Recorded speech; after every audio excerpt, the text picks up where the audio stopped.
A las 3:17 de la madrugada, un hombre sale al patio en chanclas para tirar una bolsa de basura que gotea. Huele a fruta podrida, a metal mojado, a algo que lleva días descomponiéndose. Levanta la vista por costumbre y se queda quieto. El cubo de basura se le resbala de la mano. La bolsa se abre. Una sopa espesa de restos de comida le salpica los tobillos. Pero ni siquiera mira abajo, porque arriba, donde debería estar ese disco pálido que ha visto toda su vida, no hay nada, ni nube, ni eclipse, ni sombra. Solo un hueco negro tan limpio que parece una muela arrancada del cielo. Y en ese instante, mientras el olor a podredumbre sube y el silencio se vuelve insoportable, siente tres cosas al mismo tiempo. Alivio, porque sí, algo imposible acaba de pasar de verdad. Una curiosidad feroz, porque ahora necesita saber qué viene después. Y un rechazo, físico, casi náusea, como si el mundo hubiera mostrado de repente la carne debajo de la piel. Imagina que esa escena no le ocurre a una sola persona. Imagina que le ocurre a toda la Tierra. En el mismo segundo, la luna no explota, no se apaga, no se aleja poco a poco, simplemente desaparece, no deja polvo, no deja un destello, no deja un último adiós romántico en el horizonte. Está y de pronto ya no está. Y lo primero que pasa no es un terremoto mundial, ni océanos trepando ciudades como monstruos, ni un cielo incendiado. Lo primero que pasa es algo mucho más inquietante. Millones de personas no entienden lo que están viendo, porque el cerebro humano tolera mal lo imposible. Busca una excusa, hay nubes. Es una ilusión. ¿No puede ser? Seguro es un fenómeno astronómico. Las redes se llenan en minutos de videos temblorosos, gritos, risas nerviosas, directos con títulos absurdos, teorías instantáneas, oraciones desesperadas. En unas horas, la humanidad entera empieza a pronunciar la misma frase con voces distintas. La luna ha desaparecido. Y ahí empieza de verdad la historia. Porque la luna no es un adorno del cielo. No es solo la lámpara de las noches bonitas, ni la musa de poetas, ni el reloj de pescadores, ni la excusa de canciones tristes. La luna es una pieza mecánica del sistema Tierra, una pieza silenciosa, una pieza tan constante que la confundimos con decoración, como el zumbido de un frigorífico en la cocina. Hasta que se apaga, no descubres que sostenía parte de la normalidad. Durante las primeras horas, hay un detalle que parece pequeño, pero no lo es. La noche cambia. Sí, siguen estando las estrellas. Sí, las ciudades siguen teniendo luces, pero la oscuridad natural del planeta se vuelve más dura, más profunda, más animal, en zonas rurales, donde la gente conoce la diferencia entre una noche con luna llena y una noche cerrada.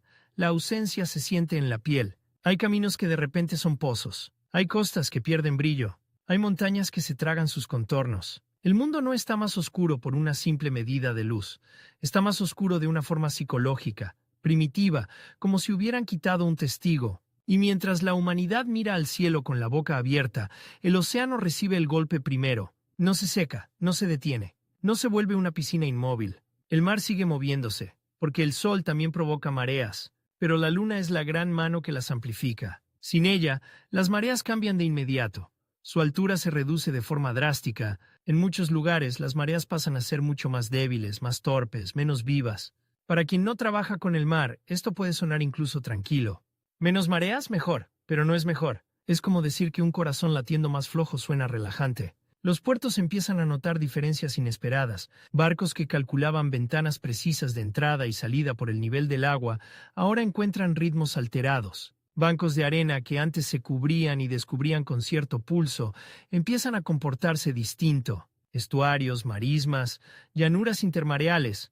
Esos lugares donde el agua sube y baja como respirando, pierden parte de su dinámica. Y ahí viven, se alimentan o se reproducen miles de especies. Cangrejos, moluscos, aves migratorias, peces juveniles.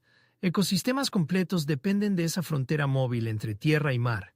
No es un cambio bonito de contemplar, es un desajuste brutal en una máquina biológica afinada durante millones de años. Los pescadores costeros son de los primeros en sentir que el problema no es simbólico. Hay patrones de comportamiento en peces y organismos marinos vinculados a ciclos lunares. Reproducción, migración, alimentación, desove. No es magia, es sincronización. La naturaleza usa la luna como metrónomo. Al desaparecer no solo se apaga una luz, se rompe una agenda. Piensa en corales que liberan gametos casi al unísono guiados por señales ambientales, incluidas fases lunares en muchas especies. Piensa en tortugas marinas que usan pistas de luz y magnetismo, en animales nocturnos que cazan más o menos según el brillo lunar, en depredadores que esperan noches oscuras para atacar y presas que sobrevivían gracias a noches claras. Lo que desaparece no es solo un objeto astronómico. Desaparece una referencia que ordenaba conductas, y cuando la naturaleza pierde referencias, primero se vuelve errática, después, cruel. Pero eso todavía no es lo que asusta a los científicos en las primeras 24 horas. Lo que realmente enciende todas las alarmas es invisible. La Tierra gira inclinada. Ese es el motivo de las estaciones. Nuestro planeta no está recto respecto a su órbita alrededor del Sol.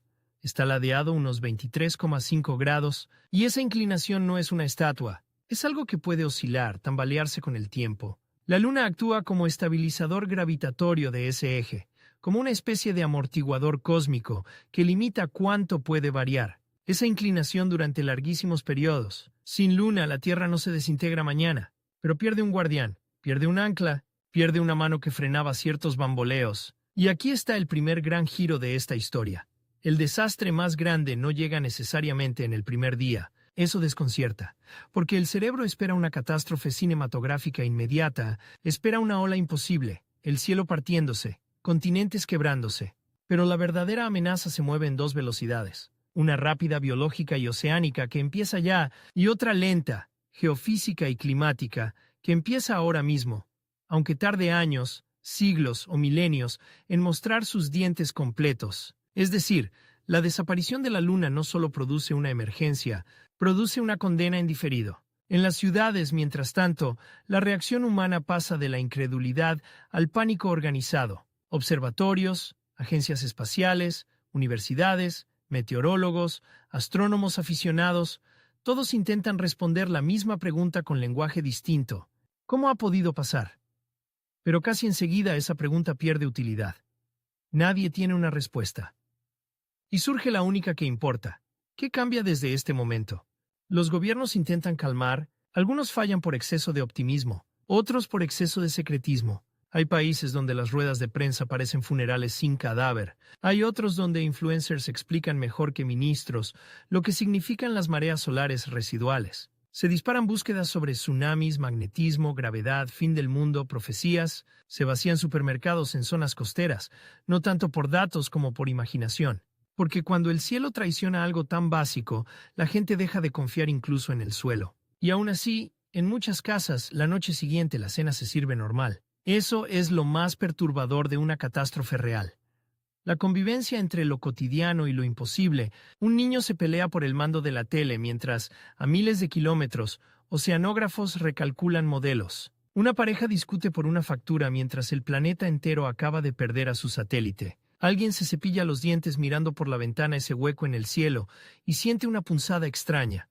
Pero mañana tiene que trabajar. Hasta que el cuerpo empieza a notar que algo está mal incluso sin entender astronomía. Los ritmos biológicos de muchas personas no dependen directamente de la luna de forma simple, pero la luz nocturna sí influye en comportamiento, sueño, actividad de animales y ambientes humanos. En zonas sin contaminación lumínica, las noches se vuelven más hostiles para desplazarse, para pescar, para vigilar, para vivir. Aumentan accidentes nocturnos en algunos lugares rurales. Cambian patrones de caza y de presencia de fauna cerca de asentamientos. Los bosques, que de noche ya eran un sistema paralelo, se vuelven todavía más opacos. Más de un guardabosques describe la nueva oscuridad con una frase que se repite en reportes y entrevistas. No es que no se vea, es que el espacio se vuelve raro. Y sí, eso también afecta a animales de formas que parecen sacadas de una pesadilla elegante. Depredadores que antes evitaban cazar en noches brillantes encuentran más oportunidades. Presas acostumbradas a cierto calendario de luz quedan expuestas. Insectos alteran emergencias y actividad. Aves marinas y costeras pierden patrones. En arrecifes y costas, sincronías reproductivas empiezan a fallar. La luna, sin hacer ruido, era una directora de orquesta, y de repente la orquesta sigue tocando. Pero cada instrumento escucha un tempo distinto. En paralelo, los físicos y astrónomos intentan cuantificar el golpe en la rotación terrestre. La Luna no solo tira de los océanos. También, mediante las mareas, participa en un proceso que ha ido frenando lentamente la rotación de la Tierra a lo largo de enormes periodos. Sin Luna, ese freno mareal principal desaparece. Pero aquí viene otro giro que puede parecer anticlimático, y precisamente por eso da más miedo. La duración del día no cambia de manera dramática de un día para otro. No amaneces con jornadas de 8 horas ni con el sol corriendo por el cielo. Muchos esperaban una transformación instantánea y total. No. La física, una vez más, elige una forma más cruel de destruir certezas. Cambios parciales, escalonados, acumulativos. La desaparición súbita de la Luna no convierte la Tierra en un infierno inmediato e irreconocible, la convierte en algo peor para la mente humana. Un planeta que sigue funcionando lo suficiente como para obligarnos a vivir dentro de la pregunta, ¿qué parte de nuestra normalidad estaba sostenida por algo que nunca valoramos? En las costas con gran amplitud mareal histórica, la diferencia se siente casi como una amputación. Lugares famosos por su respiración extrema de agua y lodo quedan descompensados. Hay científicos que lloran en laboratorios, no por sentimentalismo abstracto, sino porque entienden en tiempo real que décadas de observación ya no describen el sistema. Series de datos enteras se vuelven epitafios de un mundo que dejó de existir anoche. Y luego está el cielo, porque sin luna no solo perdemos luz, perdemos eclipses. Parece un detalle poético, pero es una pérdida cognitiva. Los eclipses, ese alineamiento improbable que durante siglos aterrorizó y fascinó, desaparecen con ella. Se extingue una de las coreografías más poderosas que conectaban a la gente común con la mecánica celeste. El cielo se vuelve más simple en apariencia y más traumático en significado. Donde antes había un reloj visible de fases, un ciclo que cualquier niño podía seguir, ahora hay una ausencia constante, un agujero conceptual. Una pregunta mirando hacia abajo todas las noches. Las religiones, los mitos, las supersticiones, la cultura popular, todo recibe el impacto al mismo tiempo. Calendarios tradicionales basados en ciclos lunares quedan simbólicamente heridos. Fiestas, relatos, metáforas, palabras que usábamos sin pensar empiezan a sonar como restos arqueológicos de la semana pasada. Lunático, lunes, luna de miel, media luna. De pronto el lenguaje parece escrito por fantasmas, y aquí, justo cuando parece que esta historia es una mezcla de astronomía y melancolía, llega otra sacudida. La atmósfera social empieza a cambiar por culpa de algo muy humano, muy feo y muy predecible. La desaparición de la luna crea un mercado de miedo, un mercado de certezas falsas, un mercado de salvación embotellada. Aparecen gurús que ya lo habían predicho. Vendedores de kits absurdos para el colapso gravitacional, pseudo-expertos que explican que la gravedad va a fallar a las 72 horas, sectas que interpretan la ausencia como señal final, líderes que usan el pánico para consolidar control, empresas que convierten la catástrofe en branding. Y sí, eso suena grotesco, lo es, pero siempre que una civilización enfrenta un vacío de explicación, alguien intenta alquilar una respuesta. Mientras tanto, la ciencia real, silenciosa y nada cinematográfica, hace algo mucho más heroico. Recalcularlo todo sin prometer milagros. Modelos de mareas, modelos climáticos, dinámica de eje, impacto ecológico por biomas, riesgos alimentarios en pesca, infraestructuras costeras, navegación, satélites de observación corrigiendo referencias, astronomía adaptando sistemas de predicción y educación. La desaparición de la Luna no destruye solo ecosistemas, obliga a reescribir manuales enteros de cómo entendíamos nuestro planeta, y entonces, cuando el mundo aún está en estado de shock, llega la primera señal de que esto no es una anécdota astronómica, sino una crisis civilizatoria de largo alcance. No viene del cielo, viene de la costa, del barro, del olor. En varios humedales y zonas intermareales, el agua deja de renovar ciertas áreas con el mismo ritmo. Algunas quedan más tiempo estancadas de lo habitual, otras cambian sus pulsos de oxigenación, organismos mueren en parches, aparecen manchas, espumas, cambios de color, peces juveniles quedan atrapados en condiciones distintas a las que su ciclo esperaba, aves llegan a comer y encuentran menos, la cadena empieza a tensarse. Nada de esto sale en titulares al principio con la palabra luna, pero está conectado y huele a sal, a fango, a materia viva mal sincronizada. Huele, para decirlo sin metáfora, a un mecanismo ecológico calentándose hasta quemarse. Ese olor, más que cualquier gráfico, convence a mucha gente de que la pérdida de la luna ya está aquí. Las noches siguientes se convierten en rituales extraños. La gente sale a mirar un cielo incompleto, algunos por duelo, otros por obsesión, otros por comprobar una vez más si ha vuelto. Y no vuelve. Cada noche sin luna no confirma una noticia, la profundiza. Es como tocar con la lengua el hueco de un diente roto. Sabes que duele, pero vuelves igual. Y en esa repetición nace la segunda fase psicológica global. No el pánico, sino la adaptación prematura. El cerebro empieza a intentar normalizar lo monstruoso. Bueno, así será ahora. Y justo ahí se comete el error más peligroso de todos, porque la humanidad empieza a acostumbrarse antes de comprender. Se acostumbran los ojos a la nueva oscuridad. Se acostumbra el habla a decir cuando había luna. Se acostumbra la industria a recalcular mareas más pequeñas. Se acostumbra Internet a hacer memes del cielo vacío. Se acostumbra la política a usar la catástrofe como telón de fondo. Se acostumbra el mercado a monetizar la ansiedad. Pero la tierra física, la tierra lenta, la tierra profunda, no se ha acostumbrado a nada. Apenas está empezando a responder, y lo que viene después no será una sola explosión de caos, sino una secuencia de cambios encadenados que parecen independientes hasta que los conectas. Océanos menos rítmicos, ecosistemas desfasados, estaciones potencialmente menos estables a largo plazo, patrones de comportamiento alterados, culturas enteras desancladas de un símbolo universal, y una civilización obligada a admitir que llevaba siglos viviendo sobre una coreografía cósmica sin entender cuánto dependía de ella. La luna siempre nos pareció lejana, decorativa, intocable, pero su verdadera fuerza era justo la contraria. Estaba metida en todo, en el mar, en la noche, en el tiempo, en los cuentos, en los cuerpos de especies que jamás veremos de cerca, en el eje mismo de las estaciones que hacen posible nuestros calendarios, cosechas y expectativas. Por eso la desaparición de la luna no empieza como una película de desastre. Empieza como una infección en la lógica del mundo. Un cubo de basura cayendo al suelo, un olor agrio en los pies, un patio oscuro, y un cielo al que le falta algo tan antiguo que, al perderlo, no solo cambia arriba, cambia el significado de abajo. Durante los días siguientes, el mundo aprende una lección humillante.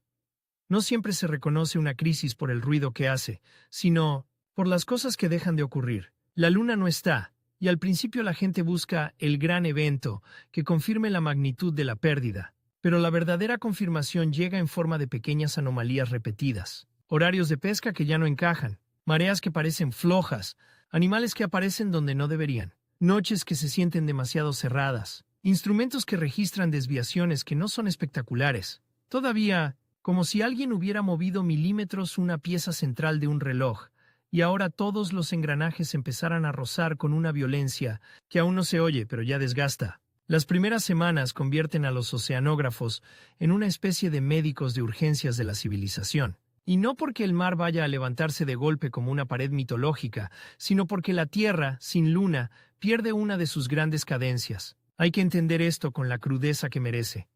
Las mareas no son solo agua subiendo y bajando para que la gente saque fotos en la playa. Son pulsos de mezcla, transporte, renovación, exposición y cobertura. Son una respiración. Y cuando una respiración se debilita, no muere todo a la vez. Mueren primero los bordes, los lugares más sensibles, los que vivían justo gracias a ese ir y venir. En muchas costas, la diferencia parece pequeña para un turista y brutal para un ecosistema. Una marisma que antes recibía agua con cierta fuerza, ahora queda menos lavada. Un canal intermareal cambia su velocidad. Un lodo que se oxigenaba por exposición regular y recubrimiento alterno pierde parte de ese ritmo. Una zona de cría de peces juveniles, ajustada durante generaciones a ventanas de salinidad y profundidad, empieza a volverse impredecible. Y la palabra más peligrosa en biología no es difícil, es impredecible. Porque la vida tolera extremos y esos extremos tienen patrón. Lo que destruye es el desajuste. En los laboratorios costeros empiezan a aparecer imágenes que no se vuelven virales, pero deberían. Bandejas con muestras de agua, con composiciones alteradas, sensores mostrando cambios de corriente que no cuadran con modelos históricos, mapas de humedales donde ciertas áreas pasan de verdes a marrones en días, aves con rutas de alimentación alteradas, registros de desove que se adelantan en un sitio y se retrasan en otro. Y lo más inquietante es que no hay un solo culpable visible. No se puede señalar una nube tóxica ni una fábrica concreta. Es una desincronización sistémica, el crimen perfecto de la física. Matar por quitar una referencia. Mientras la ciencia intenta medir, la cultura intenta soportar. En muchas ciudades se organizan vigilias, no por muertos humanos, sino por la luna. Miles de personas mirando un cielo vacío, con velas, telescopios inútiles, canciones que de pronto suenan más literales de lo que nadie querría. Hay quien se ríe de esos rituales, como si fueran sentimentalismo barato, pero en el fondo tienen una función real: ponerle duelo a lo incomprensible Porque la desaparición de la luna no solo afecta ecosistemas y mareas, rompe una relación íntima entre la humanidad y el cielo. Desde que existe memoria, la luna era el cambio visible del tiempo. Crecía, menguaba, volvía. Era prueba de que el mundo se transformaba sin dejar de ser reconocible. Al desaparecer se rompe esa promesa, y esa fractura psicológica empieza a filtrarse en sitios inesperados. Astrónomos aficionados, gente acostumbrada a mirar arriba por placer, describen una sensación rara, casi vergonzosa. Ya no quiero salir a observar. Algunos la vencen, otros no. Hay fotógrafos nocturnos que dejan de trabajar por un tiempo, no por falta de estrellas, sino porque el cielo sin luna les produce una incomodidad física, como si faltara una referencia de escala. En zonas rurales, ancianos que nunca estudiaron astrofísica describen la pérdida con una precisión que desarma a cualquier académico. La noche se quedó sin cara. Pero la historia no se queda en la noche, porque una vez que el shock inicial pasa, empieza la etapa más peligrosa de toda crisis global: la fragmentación de la verdad. Los datos reales son complejos, graduales y técnicos. El miedo, en cambio, es rápido, simple y rentable. Y en ese vacío de comprensión, las explicaciones falsas empiezan a reproducirse como hongos en humedad.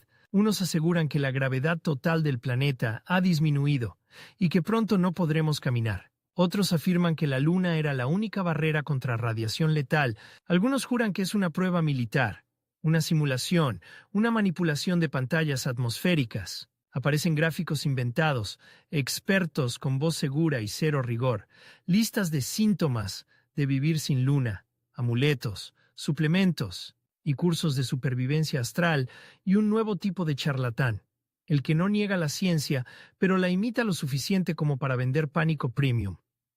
Sin embargo, la realidad, como siempre, es más compleja y más feroz que la fantasía. No, la gente no sale flotando. No, la Tierra no pierde su atmósfera esa semana. No, el planeta no se rompe en dos por una ausencia súbita. Pero precisamente esa falta de un apocalipsis instantáneo da munición a otro error.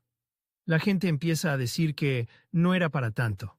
Y ese es el segundo gran giro. Porque la desaparición de la luna castiga por dos lados opuestos. Primero exageramos lo inmediato y fallamos. Luego minimizamos lo progresivo y volvemos a fallar. En paralelo, los calendarios lunares, que en muchas culturas no son una curiosidad folclórica, sino estructura de vida, celebración y tiempo sagrado, entran en crisis simbólica y práctica. No porque la comunidad olvide cómo se contaban, sino porque la referencia visible ha desaparecido. El impacto aquí no es solo religioso o cultural, es existencial. Cuando un pueblo pierde un reloj natural que lo acompañó durante siglos, no pierde solo una herramienta de conteo, pierde una conversación con el mundo. La modernidad tecnológica puede poner relojes atómicos en cada bolsillo, sí, pero ningún reloj de cuarzo reemplaza el acto de mirar arriba y confirmar con los ojos que el tiempo está pasando. Lo más inquietante es que incluso quienes nunca pensaron en la luna empiezan a notar su ausencia en el lenguaje interior.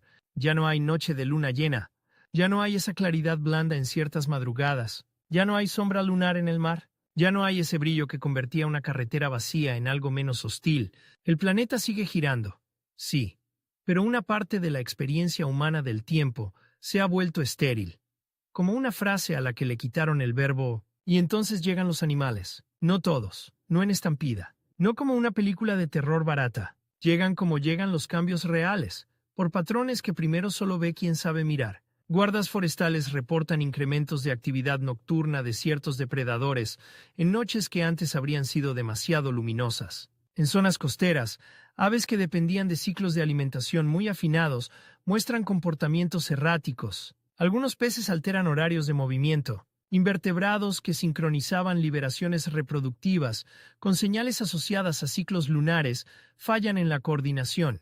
Lo que antes era una coreografía multitudinaria, millones de organismos activándose en ventanas precisas, se convierte en una sala de baile donde cada uno oye una música distinta. Y cuando se rompe una sincronía ecológica, el daño no siempre se ve en la generación actual. A veces se ve en la siguiente, y en la otra. Menos éxito reproductivo aquí, menos juveniles allá, más depredación en un punto, menos alimento en otro, y de pronto una red entera empieza a adelgazar sin hacer ruido. Las cámaras de documentales capturan escenas que nadie esperaba grabar tan pronto. playas donde ciertas especies emergen en momentos desacostumbrados, arrecifes con señales de desorden reproductivo, costas con acumulaciones raras de organismos varados, no son imágenes de fin del mundo, y precisamente por eso son más escalofriantes, porque muestran algo peor. El mundo sigue ahí, pero ha empezado a equivocarse. En las ciudades, mientras tanto, aparece un problema que parecía menor y se vuelve político. La infraestructura costera y portuaria, planificada con décadas de datos mareales. Muchas operaciones industriales, navales y logísticas dependen de patrones de marea. Con el nuevo régimen, hay que recalcular ventanas, dragados, maniobras, riesgos de acceso, comportamiento de sedimentos. Lo que era rutina se vuelve gestión dinámica. Y cada ajuste cuesta dinero, mucho dinero. El tipo de dinero que no genera titulares dramáticos, pero reordena presupuestos, retrasa cadenas de suministro y enciende conflictos. Entre regiones, gobiernos y sectores productivos, no tarda en aparecer una pregunta brutal en mesas de crisis de todo el mundo. ¿Qué ecosistemas se pueden salvar y cuáles solo se pueden acompañar mientras colapsan? Porque aquí entra la parte más incómoda de toda catástrofe lenta. La gestión no se puede proteger todo al mismo tiempo. No hay personal, no hay recursos, no hay precedentes. Hay que priorizar. Humedales clave, zonas de cría, reservas, pesquerías estratégicas, comunidades costeras vulnerables, y cada prioridad implica dejar otra atrás. La desaparición de la luna obliga a los gobiernos a hacer algo que detestan admitir en público: elegir pérdidas. En algunas costas se instalan redes de monitoreo de emergencia. En otras, se crean brigadas mixtas con científicos, pescadores y autoridades locales que antes casi no se hablaban. En otras, directamente reina el caos administrativo y la negación. Hay alcaldes que prometen normalidad, mientras el barro ya cambió de color. Hay ministros que prefieren culpar al clima, a países vecinos o a conspiraciones, antes que reconocer que están administrando un planeta físicamente alterado. Y hay comunidades que, sin esperar instrucciones, hacen lo que la humanidad ha hecho siempre cuando se cae el cielo. Observan, registran, comparten, se adaptan. Esa adaptación popular produce uno de los momentos más extraños y hermosos del desastre. Sin plan global, millones de personas empiezan a convertirse en testigos sistemáticos del nuevo mundo. Pescadores anotan nuevas alturas y horarios. Granjeros registran comportamiento de animales nocturnos, maestros piden a alumnos diarios del cielo oscuro, fotógrafos repiten tomas desde el mismo lugar, comunidades indígenas comparan señales ambientales con memorias transmitidas por generaciones. De pronto la especie entera parece recordar que antes de ser consumidora fue observadora, pero no hay tiempo para romantizarlo demasiado, porque mientras el océano y las costas se desajustan, en la comunidad científica crece una conversación aún más inquietante. El futuro de la estabilidad axial de la Tierra. La Luna, durante escalas de tiempo muy largas, ayudaba a mantener relativamente contenida la variación de la inclinación del eje terrestre. Sin esa influencia estabilizadora, la dinámica del eje puede volverse más vulnerable a perturbaciones gravitatorias de otros cuerpos, especialmente a lo largo de grandes periodos. Esto no significa que mañana las estaciones desaparezcan o que el planeta se voltee como una peonza borracha. Significa algo más siniestro. Hemos entrado en un mundo donde la estabilidad climática de fondo, la que damos por sentada, podría ser menos confiable en el largo plazo. Y aquí la historia da otro giro emocional poderoso. La desaparición de la Luna convierte a la humanidad en heredera de un problema, que quizá no termine de explotar en su generación, pero cuya mecha ya ha sido encendida. Eso cambia el tono de todo. Ya no estamos solo ante una emergencia. Estamos ante una pérdida de garantía cósmica. La sensación se parece a descubrir que la casa en la que vives no se va a derrumbar hoy. Pero alguien ha retirado una viga maestra y ahora cada año cuenta de otra manera. Los medios intentan explicar esto y fracasan muchas veces. Algunos titulares simplifican: la Tierra podría inclinarse de forma caótica. Otros banalizan: no pasa nada importante durante miles de años. Ambas versiones son peligrosas. La verdad útil es más difícil de vender. La Luna no era un botón de on-off para la habitabilidad, pero sí un factor profundo de estabilidad. Su ausencia no condena al instante, pero aumenta la fragilidad del sistema. Y una civilización tecnológica, densamente poblada y dependiente de predictibilidad climática, odia la fragilidad, aunque no la vea. En las escuelas, los niños empiezan a hacer preguntas que ningún adulto está listo para responder sin que se le quiebre la voz. ¿Cómo será el cielo cuando yo sea viejo? ¿Los cuentos de la Luna son mentira ahora? ¿Volverá? ¿Se la puede fabricar? Algunas personas se ríen ante esa última pregunta. Los ingenieros no, porque aunque suene imposible, la pregunta abre un debate real. ¿Puede la humanidad compensar de algún modo una ausencia así? ¿Con megaestructuras orbitales? ¿Con sistemas de control climático más agresivos? ¿Con redes de iluminación nocturna ecológica? ¿Con gestión adaptativa planetaria? De pronto ideas que ayer eran ciencia ficción pasan a mesas de trabajo, no porque sean viables de inmediato, sino porque la alternativa es aceptar que estamos a la intemperie cósmica sin plan. Y esa conversación trae consigo un problema moral explosivo. Si el planeta entra en una era de adaptación forzada, ¿quién paga? ¿Quién decide? ¿Quién se protege primero? Los países con más recursos pueden rediseñar puertos, monitorear ecosistemas, compensar pérdida pesquera, financiar investigación. Los más pobres, especialmente en regiones costeras vulnerables, reciben el golpe antes y con menos margen. La luna desaparece para todos, pero las consecuencias, como casi siempre, no se reparten de manera justa. Empiezan tensiones por recursos marinos, cambios en capturas, migraciones laborales desde comunidades costeras dañadas, seguros que dejan de cubrir ciertas infraestructuras, litigios entre estados por impactos acumulados. Y aquí la narración se vuelve más oscura. La luna se ha ido, pero el reflejo más feo que deja no está en el cielo, sino en nosotros, porque cada vez que la naturaleza cambia de forma abrupta, la desigualdad actúa como amplificador. Sin embargo, incluso en medio de eso, aparecen escenas que parecen arrancadas de una película imposible. En una costa donde la marea ya no alcanza una zona de desove como antes, vecinos y científicos trabajan de noche transportando agua, con sistemas improvisados para evitar pérdidas masivas de larvas. En otra región, pescadores prestan embarcaciones para campañas de monitoreo. En otra, una comunidad reorganiza toda su economía local en semanas. No vencen la ausencia de la luna, pero hacen algo quizá más humano. Rechazan el papel de espectadores. Y mientras la tierra biológica se reordena a golpes, la tierra cultural empieza a mutar, las canciones cambian, los chistes cambian, las metáforas cambian. Se estrenan obras con cielos vacíos. Poetas escriben sobre la noche amputada. Aparecen modas de iluminación urbana, inspiradas en una nostalgia recién nacida. Incluso el cine y las series, que durante décadas usaron la luna como símbolo instantáneo de romance, locura o presagio, se ven obligados a inventar nuevos códigos visuales. Parece trivial comparado con los ecosistemas, pero no lo es. Una civilización también sobrevive por los símbolos que logra recomponer después de una pérdida. Y aún así, cada intento de normalidad choca contra el mismo gesto involuntario. Levantar la vista, porque el hueco sigue ahí. Cada noche, ese vacío recuerda que la historia no ha terminado. Solo ha cambiado de fase. Ya no estamos en el momento de la revelación, cuando la humanidad descubre con horror que la luna ha desaparecido. Estamos entrando en algo más denso y más peligroso. El tiempo de las consecuencias encadenadas. El tiempo en el que se acumulan pequeñas alteraciones, se cruzan con errores humanos, se convierten en crisis regionales, y de ahí saltan a sistemas globales. El tiempo en el que la pregunta deja de ser ¿qué pasó?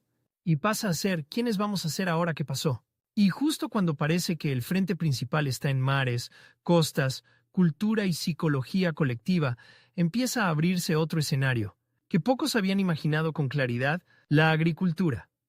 No porque la luna regara los campos con magia, ni porque las cosechas dependieran de su luz de forma directa en todas partes, sino porque los sistemas agrícolas modernos dependen de algo que la desaparición de la luna amenaza de forma más sutil: estabilidad climática y predictibilidad estacional a largo plazo, además de redes ecológicas y costeras que sostienen economías, alimentos y comercio. Al principio los cultivos no notan nada extraordinario por sí mismos.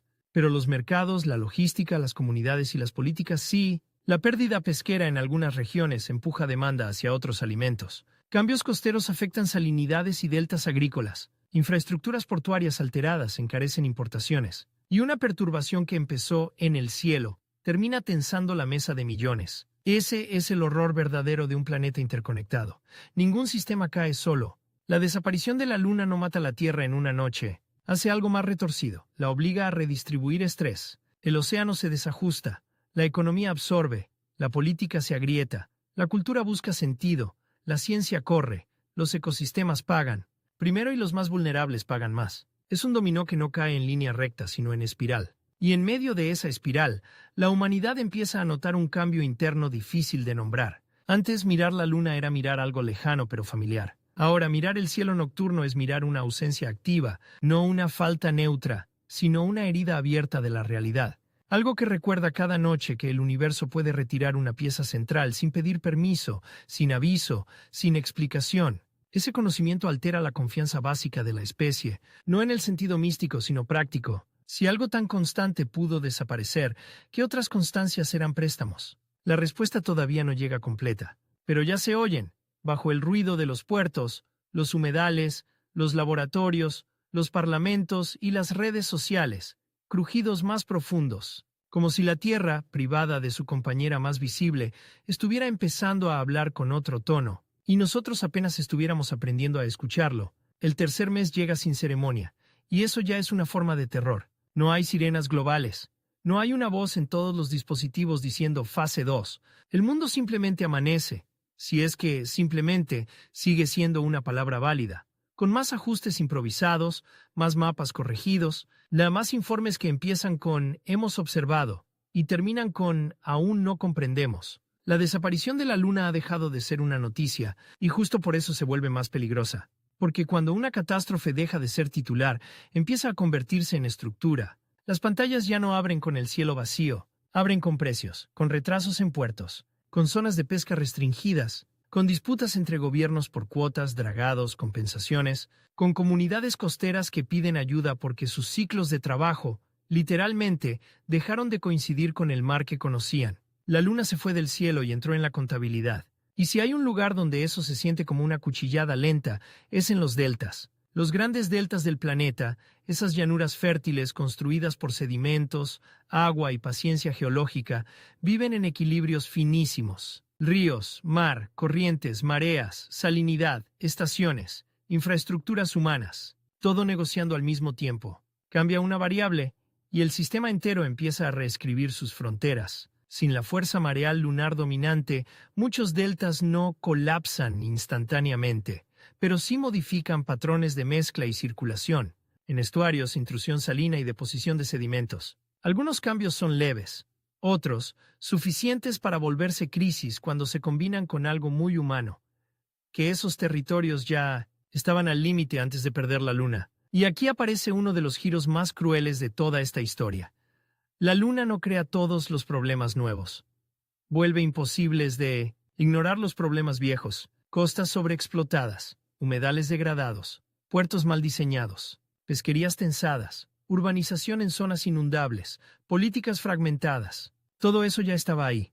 La luna desaparece y de pronto el margen de error se evapora. Lo que antes se sostenía a base de inercia, ahora cede. No porque la luna fuera una niñera mágica, sino porque quitaste una pieza estabilizadora de un sistema que ya estaba lleno de grietas. En varias regiones, el agua salada empieza a avanzar en momentos y formas distintas a las previstas. No siempre más lejos, no siempre más rápido, pero sí de manera suficientemente errática como para arruinar calendarios agrícolas y sistemas de captación. Agricultores que sembraban por experiencia acumulada de generaciones descubren que el suelo se comporta distinto. No dramáticamente de un día para otro, sino con una traición más fina.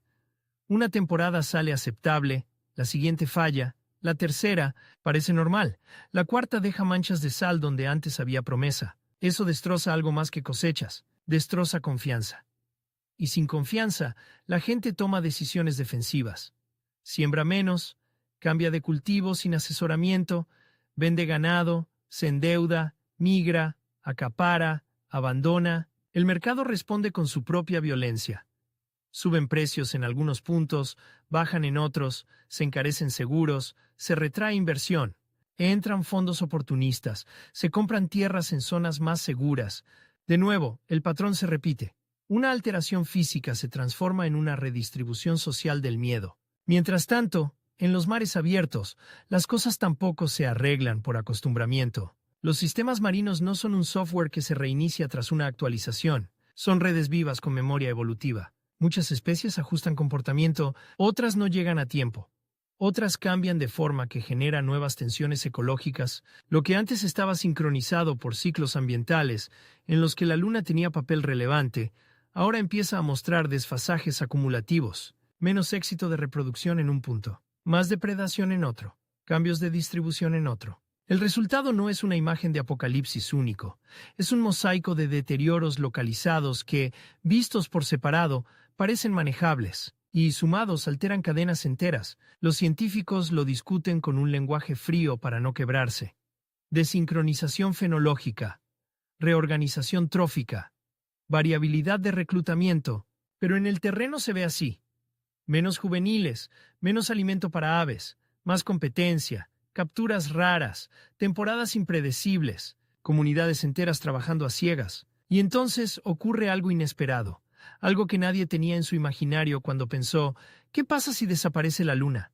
Aumenta la nostalgia de lo inútil. La gente empieza a extrañar cosas que no servían para sobrevivir directamente, pero servían para ser humanos. Paseos bajo la luna llena, sombras suaves en balcones, fotos de la luna sobre edificios, el reflejo en una carretera mojada, el brillo en la orilla, las conversaciones absurdas mirando un cielo parcialmente iluminado, los poemas malos, los romances exagerados, los aullidos de perros que quizá no tenían nada que ver con la luna, pero ahora se escuchan distintos. ¿Por qué importa eso en medio de crisis ecológicas y económicas?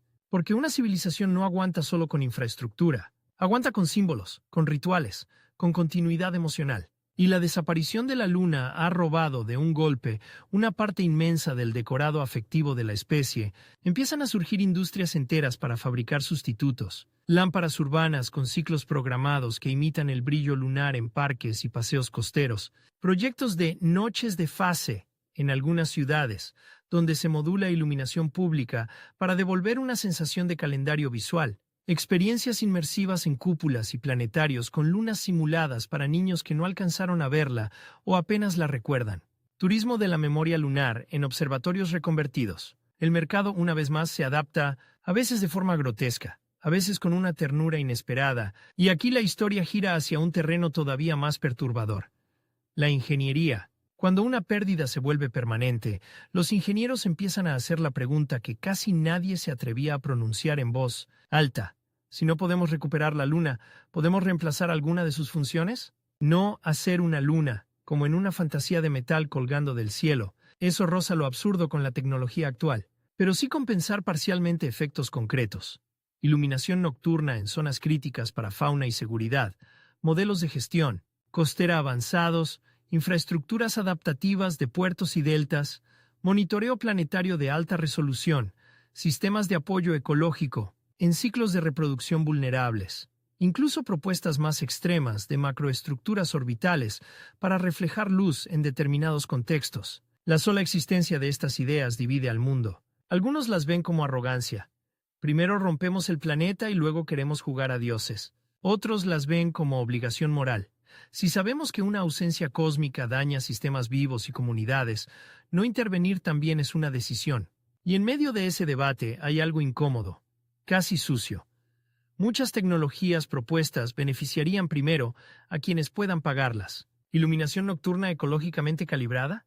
Carísima. ¿Infraestructura costera adaptable? Carísima. ¿Redes de monitoreo fino para prevenir pérdidas? Carísimas. ¿Programas globales de transición para comunidades afectadas?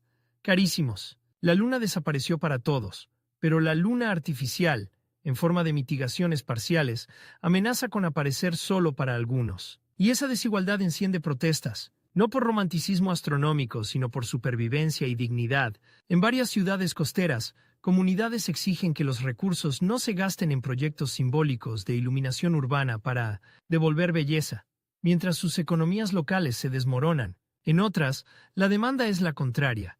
Espacios de alivio psicológico, ritual y cultura se vuelven esenciales para sostener salud mental colectiva, y ambas cosas son reales.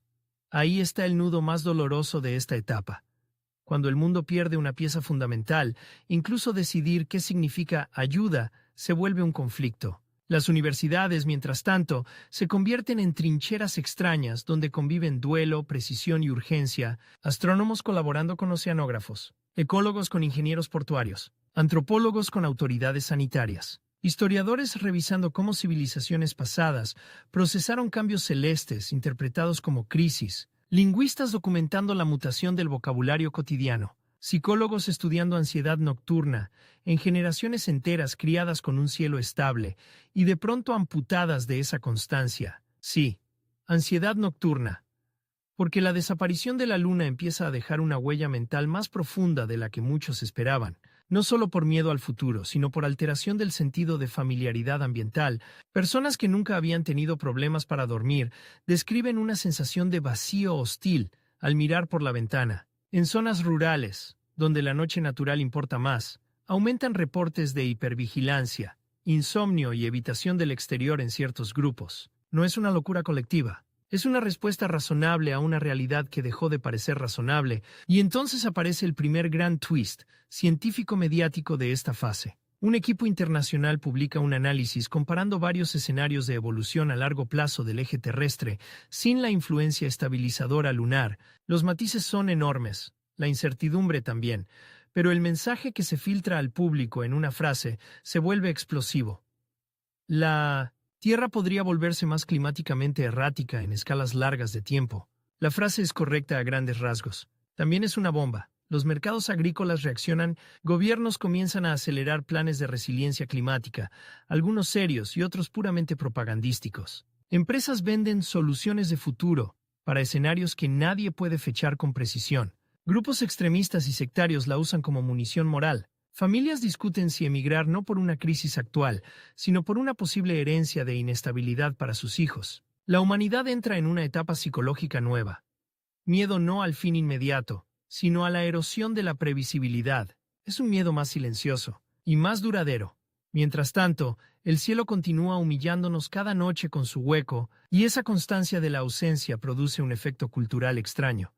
Nacen niños que no verán la luna nunca. Para ellos, las historias de luna llena, eclipses, mareas de antes, poemas y canciones, todo eso empieza a sonar como nosotros escuchamos. Relatos de constelaciones usadas para navegar sin GPS. Verdadero sí, importante sí, pero remoto. Esa transición generacional duele de una forma particular. La primera generación que recuerda la luna vive con nostalgia. La siguiente crece con archivo. Y el archivo, por hermoso que sea, nunca ilumina. Se multiplican los intentos de preservarla en memoria, bancos globales de imágenes lunares, grabaciones de noches de luna llena, sonidos de comunidades en festividades lunares, relatos orales, calendarios históricos, arte, ciencia, mitología. El esfuerzo es inmenso y profundamente humano. Si no podemos conservar la luna en el cielo, al menos conservaremos lo que hizo con nosotros. Pero la Tierra física no espera a que terminemos de archivar. En algunas zonas, las modificaciones en ritmos costeros y estuarinos ya se traducen en cambios epidemiológicos locales: mosquitos, aguas estancadas, alteraciones de hábitat, desplazamientos humanos. No es una plaga universal salida de una película, es otra cosa, más real y más difícil. Riesgos sanitarios regionales que aparecen donde el desajuste ecológico se cruza con infraestructura deficiente. Los sistemas de salud, ya cansados por crisis múltiples, tienen que aprender a mirar también el cielo vacío como factor de contexto. Ese es uno de los golpes narrativos más brutales de toda esta historia.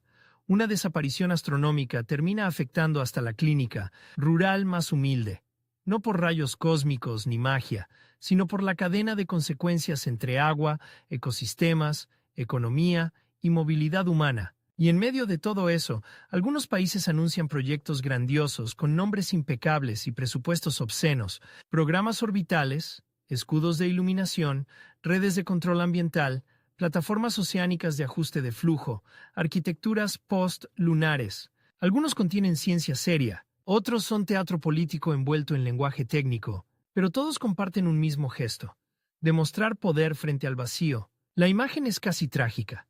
La humanidad, una especie que acaba de descubrir cuán dependiente era de un satélite que no controlaba, responde intentando construir monumentos a su capacidad de control. ¿Es arrogancia? Sí. ¿Es también supervivencia? También, porque no hacer nada ya no es una opción completa, y hacerlo todo es imposible. Esa contradicción se vuelve el corazón moral de esta etapa. No estamos decidiendo entre salvar el mundo y dejarlo morir. Estamos decidiendo qué parte de la normalidad se puede reconstruir, cuál se puede imitar, cuál se debe dejar ir y qué precio ético aceptamos por cada intento. Las familias comunes lo sienten en preguntas pequeñas. ¿Seguimos aquí? ¿Invertimos en la casa? ¿Vendemos el barco? ¿Cambiamos de oficio? ¿Nuestros hijos aprenderán el calendario lunar como historia o como duelo? ¿Vale la pena mirar al cielo cada noche o es mejor acostumbrarse de una vez? Y justo cuando el relato parece inclinarse por completo hacia lo social, lo económico y lo cultural, llega una escena desde el mar, abierto que vuelve a recordar que la naturaleza sigue escribiendo sus propios giros. Una expedición registra una alteración masiva en el comportamiento de desove de una especie clave en una región determinada. No un simple corrimiento de fecha, sino una descoordinación tan grande que reduce drásticamente el éxito reproductivo, ese ciclo. El hallazgo no prueba que todo el océano esté condenado, pero sí confirma algo que muchos temían.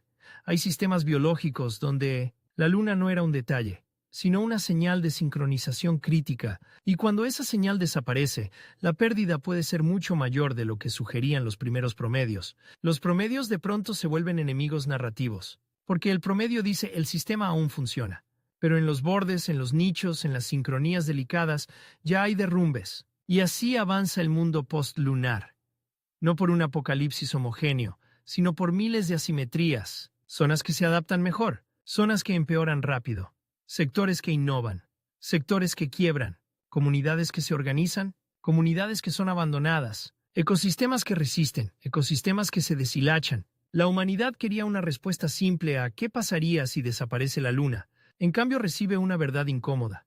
Pasaría todo esto a la vez, pero no igual para todos. Y en ese caos de ritmos distintos, aparece quizá el cambio más profundo de todos, uno que apenas empieza a notarse. Nuestra idea de normalidad deja de ser astronómica y pasa a ser negociada. Antes, normal era aquello que el cielo garantizaba. Día, noche, estaciones, fases, mareas conocidas, ritmos heredados. Ahora, normal empieza a significar aquello que conseguimos sostener con ciencia, cooperación, infraestructura y memoria. Aunque el cielo ya no lo respalde del todo, es una madurez forzada, una madurez brutal, como dejar de confiar en que la casa te protege y entender que, desde ahora, hay que sostener vigas con las manos. Y sin embargo, incluso en esa dureza, hay algo fascinante, casi insoportablemente humano. La especie no deja de contar historias. Historias de la luna que hubo, historias del día en que desapareció, historias de puertos que aprendieron un mar distinto, historias de niños que dibujan un cielo vacío y preguntan por qué sus padres lloran, historias de científicos exhaustos que siguen midiendo barro, corrientes y huevos de peces, como si en esos datos pudiera encontrarse una forma de dignidad, historias de ciudades que se iluminan con ciclos falsos para recordar una luz verdadera. Historias de pueblos que no aceptan ser nota al pie de una crisis cósmica. Y ahí, justo ahí, en ese punto donde la humanidad está entre la nostalgia y la ingeniería, entre el duelo y la adaptación, entre el mercado y la cooperación, la historia se prepara para su tramo más inquietante. Porque todavía no hemos hablado del tiempo largo de verdad, no del próximo trimestre, no del próximo presupuesto, no de la próxima temporada. Hablamos de siglos, de generaciones. De una Tierra que sigue girando sin luna y empieza a revelar lentamente qué significa vivir sin ese amortiguador en la arquitectura profunda del planeta. La ausencia hasta ahora ha sido una crisis. Lo que viene puede convertirse en una era. Y una era no se sobrevive con titulares. Se sobrevive decidiendo quién quieres ser cuando el universo te quita algo que creías eterno. Con los años, la desaparición de la luna deja de sentirse como un accidente reciente y empieza a aparecer una condición del mundo. Ese cambio de percepción es más peligroso de lo que suena, porque cuando una herida se vuelve paisaje, la gente aprende a caminar alrededor de ella y corre el riesgo de olvidar que sigue sangrando por dentro. La primera generación postlunar envejece con una doble memoria. Recuerda el brillo de las noches claras y, al mismo tiempo, ya domina rutinas diseñadas para un planeta sin ese brillo. Sabe cómo funcionan los nuevos calendarios operativos de puertos, sabe qué costas se volvieron demasiado impredecibles para ciertas actividades. Sabe que hay especies cuya reproducción ahora se vigila como si fueran pacientes en cuidados intensivos ecológicos. Sabe que muchas infraestructuras se construyen con márgenes distintos, con nuevas simulaciones, con nuevas palabras. Resiliencia se convierte en una palabra tan usada que pierde elegancia y gana peso. Y aún así, debajo de esa adaptación práctica, el problema profundo sigue avanzando en una escala que no cabe en una legislatura, ni en una carrera profesional, ni siquiera en una vida humana completa. Porque la Tierra sin luna no solo es un planeta más oscuro y con mareas más débiles, es un planeta que ha perdido una de las piezas que ayudaban a mantener cierta estabilidad en su bamboleo axial a muy largo plazo. Eso no significa una ruleta instantánea de estaciones imposibles. Significa algo mucho más difícil de dramatizar y por eso mismo, mucho más difícil de gobernar. La posibilidad de una mayor variabilidad, de fondo en la arquitectura climática de eras futuras. La humanidad, obligada por la desaparición, desarrolla una nueva disciplina que al principio suena casi como una blasfemia científica y luego se vuelve normal. Gestión de continuidad planetaria, no control del planeta. Porque eso sería una mentira de marketing. No salvación definitiva, porque nadie serio promete eso. Continuidad. Mantener condiciones habitables, redes de alimento, estabilidad social y capacidad de adaptación, mientras el sistema físico de fondo puede volverse menos confiable a escalas largas. Es un cambio mental gigantesco. Durante siglos, la civilización moderna actuó como si la naturaleza de gran escala fuese el escenario, y nosotros, los actores, ahora, sin luna, empezamos a vivir como si el escenario también pudiera deformarse lentamente mientras actuamos. Ese cambio produce dos respuestas opuestas. Una respuesta es la sobriedad. Más ciencia, más cooperación, más observación continua, más diseño adaptable, menos arrogancia. Gente que entiende que no reemplazaremos la luna, pero sí podemos reducir daño, proteger ecosistemas clave, rediseñar ciudades y sostener la vida con más inteligencia de la que teníamos cuando creíamos que el cielo era fijo. La otra respuesta es el delirio. Proyectos de megacontrol total, promesas de restaurar el equilibrio con dispositivos imposibles, líderes que venden seguridad absoluta, corporaciones que empaquetan incertidumbre como suscripción de lujo. La ausencia de la luna no solo reordena geofísica y ecología, reordena la imaginación política. Y como siempre, donde hay miedo de largo plazo, florece el autoritarismo con lenguaje técnico. En algunos países, los planes de adaptación se vuelven un nuevo contrato social. Se invierte en restauración de humedales porque ya no son paisajes secundarios, sino amortiguadores críticos. Se rediseñan deltas con una mezcla de ingeniería y renaturalización. Se transforman economías costeras para depender menos de ciclos que ya no existen como antes. Se crean bancos de biodiversidad funcional, no como zoológicos de nostalgia, sino como reservas activas para reintroducción y sostén de cadenas ecológicas. Se financia ciencia básica con una convicción rara y hermosa. Entender ya no es lujo, es infraestructura. En otros lugares la adaptación se convierte en privilegio. Barrios protegidos con sistemas de iluminación, monitoreo y seguridad post-lunar, mientras comunidades enteras más vulnerables viven en la versión más cruda del nuevo mundo. Menos recursos, más exposición, menos capacidad de reacción. La injusticia que siempre estuvo, ahora se ve con una nitidez brutal, porque todo el planeta perdió lo mismo en el cielo, pero no, todos pueden comprar el mismo suelo. Y entonces llega el giro que termina de transformar la historia de desastre en historia de civilización. La humanidad deja de hablar de volver a la normalidad, empieza a hablar de qué normalidad queremos construir. Parece una diferencia semántica, no lo es. Es una ruptura psicológica total con la fantasía de restauración. La luna no volverá, o al menos no hay razón para creerlo. Así que toda política, toda cultura, toda ciencia y toda economía deben dejar de actuar como si estuvieran esperando una reversión milagrosa. Ese abandono de la espera cambia la energía del mundo. Menos negación, menos nostalgia estéril, más decisiones. Pero no por eso desaparece el duelo, solo cambia de forma. Ya no se llora cada noche mirando el hueco, se llora en momentos raros. Cuando un abuelo intenta explicar a un niño cómo la sombra de una rama se veía bajo luna llena sobre la pared, cuando una canción antigua menciona la luna en el mar y alguien en la mesa se queda callado, cuando una comunidad celebra una festividad que antes dependía de fases visibles y ahora usa una señal luminosa simbólica, diseñada, con cuidado, hermosa, y al mismo tiempo insoportablemente artificial. Cuando una pareja sale a caminar y uno de los dos, sin pensar, levanta el teléfono para fotografiar un cielo que ya no puede ofrecer lo que buscaba, la cultura responde como mejor sabe, inventando. Nacen nuevas mitologías. No para negar la luna perdida, sino para convivir con su ausencia. En algunas tradiciones se personifica el hueco del cielo como una cicatriz sagrada. En otras, la luna se convierte en símbolo de todo lo que sostiene la vida sin hacer ruido. Aparecen rituales de noche vacía, donde la comunidad se reúne no a lamentar, sino a recordar dependencias invisibles. Agua, suelo, polinizadores, corrientes, confianza, conocimiento. La desaparición de la luna, paradójicamente, vuelve más visible una verdad que siempre fue cierta. Vivimos sostenidos por cosas que no controlamos del todo. Y esa conciencia transforma incluso la educación. Los niños aprenden astronomía no como catálogo de maravillas lejanas, sino como ecología ampliada. Aprenden que el cielo no es un techo decorativo. Es parte del sistema que hace posible su comida, sus estaciones, sus costas, sus calendarios. Aprenden que una órbita puede terminar afectando una red de pesca, una clínica rural o una discusión sobre presupuesto municipal. Aprenden, demasiado pronto pero quizá a tiempo, que natural no significa garantizado. Esa generación, que ya no recuerda la luna en el cielo, es la que hace la pregunta más adulta de todas. Si un mundo puede seguir siendo habitable después de perder algo tan grande, ¿qué lo mantiene habitable de verdad? La respuesta no es una sola cosa, y ahí está lo difícil.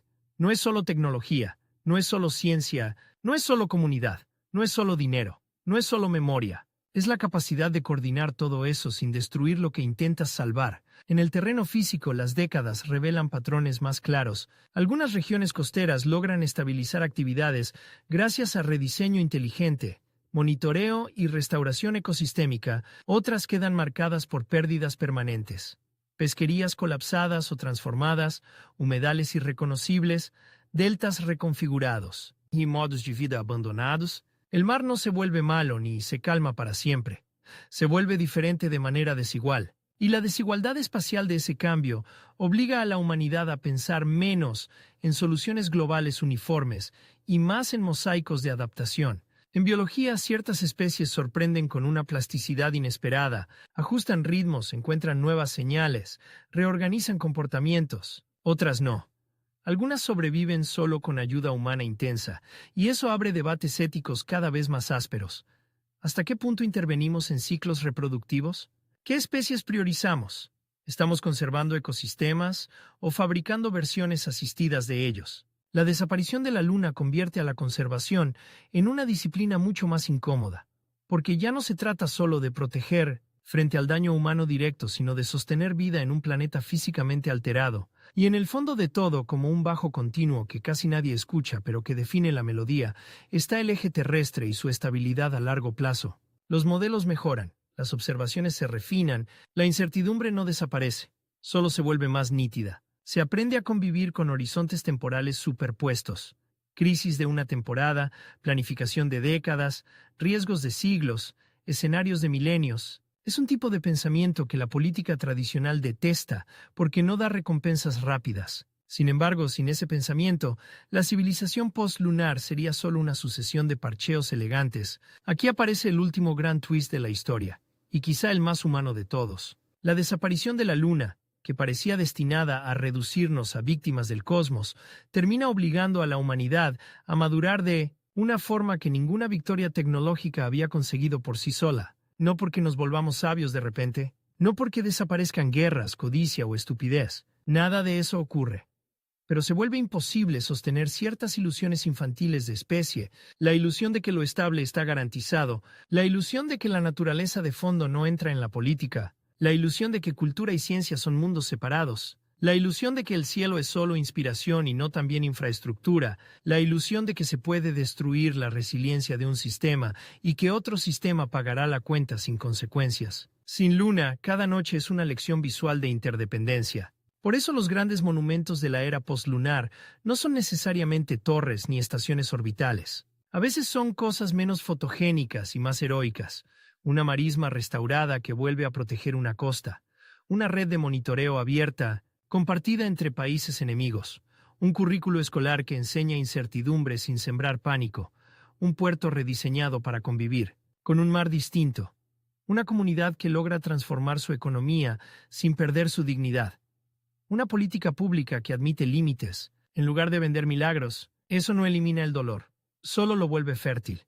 Y sí, todavía hay locuras, todavía hay empresas prometiendo experiencias lunares premium en barrios ricos, mientras comunidades desplazadas viven el costo ecológico y económico del nuevo mundo. Todavía hay políticos que usan el hueco del cielo como propaganda. Todavía hay teorías absurdas, nostalgia comercializada, ciencia convertida en espectáculo. La humanidad no se vuelve noble por decreto tras una tragedia cósmica, pero también hay otra cosa, más callada y más importante. Una ética nueva de la atención.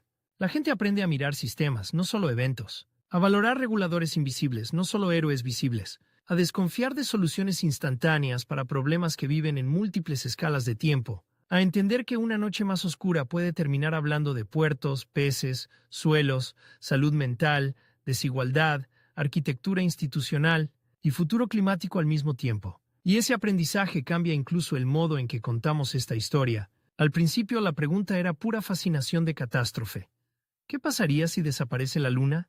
Sonaba a experimento mental, a video de curiosidad extrema, a juego de imaginación con música épica y cielos espectaculares. Pero después de recorrer todo lo que se rompe, se desajusta y se transforma, la pregunta se revela como algo más profundo. No era solo una pregunta sobre la luna, era una pregunta sobre nuestra dependencia de lo constante, sobre qué partes del mundo sostienen nuestra vida sin recibir crédito, sobre cómo reaccionamos cuando el universo retira una pieza y nos obliga a ver la mecánica completa. Y ahí, en ese punto, el hueco del cielo deja de ser solo una ausencia, se convierte en espejo. Un espejo cruel, sí, pero útil, porque nos muestra lo que somos cuando se va lo que dábamos por sentado. Una especie capaz de pánico y fraude, de negación y codicia, pero también de observación, cooperación, memoria e invención, una especie que puede convertir un desastre en mercado y también convertirlo en conocimiento, una especie que llora por una luz perdida, y mientras llora, aprende a sostener mejor las otras luces que aún le quedan. Si la luna desapareciera, la Tierra no explotaría al instante, ni se volvería inhabitable esa misma noche. Pasaría algo más complejo, más largo y más humano. El planeta seguiría, pero distinto. Los océanos perderían una gran cadencia. Ecosistemas enteros entrarían en desajuste. Culturas quedarían amputadas de un símbolo universal. La economía absorbería golpes en cascada. La desigualdad decidiría quién sufre primero.